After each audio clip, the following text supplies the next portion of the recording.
वक्रतुंड महाकाय सूर्यकोटि संप्रभा निर्विघ्नं कुरु मे देव सर्वकार्येषु सर्वदा।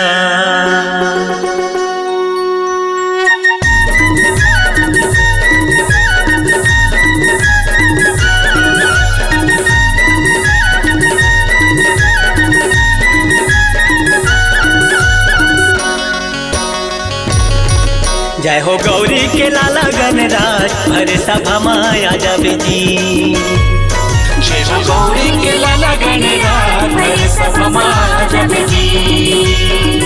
जय हो गौरी के लाला गणराज भरे सभा माया जाबे जी। जय हो गौरी के लाला गणराज भरे सभा माया जाबे जी।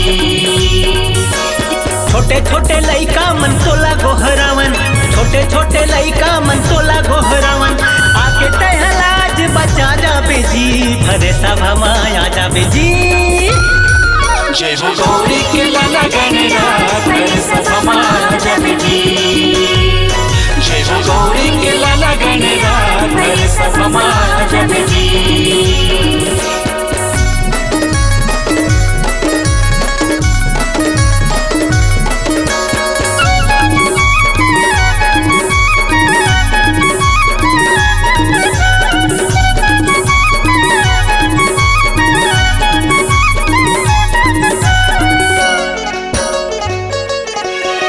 भादो महीना यौ शुक्ल चतुर्थी घरो घर तोला मड़ाथन। भादो महीना यौ शुक्ल चतुर्थी घरो घर तोला मड़ाथन। सबो देवता माता पहली पूजा थन, लड्डू के भोग लगाथन। सब देवता माता पहली पूजा थन, लड्डू के भोग लगाथन। देवन माँ देव बड़े सबले महादेव, देवन माँ देव बड़े सबले महादेव, पार्वती मैया लगलोला बेजी भरे सभा माया जाबे जी। जय हो गौरी के लाला गणराज भरे सभा माया जाबे जी।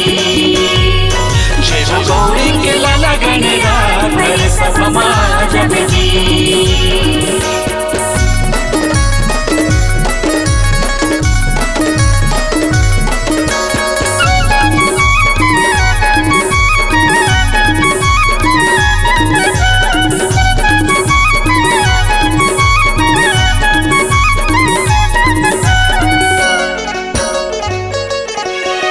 एक दंत दयावंत चार भुजाधारी, गुणहां में प्रभु तोर भारी।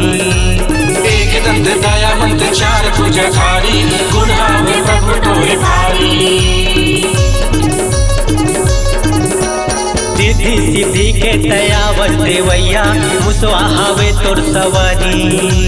रिद्धि सिद्धि के दयावर देवैया, मुसवाहावे तोर सवारी। सबले पहली प्रभु तोला मना, 11 दिन सेवाला मिलके बजाथन।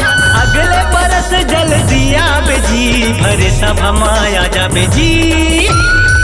जय हो गौरी के लाला गणराज भरे सभा माया जाबे जी।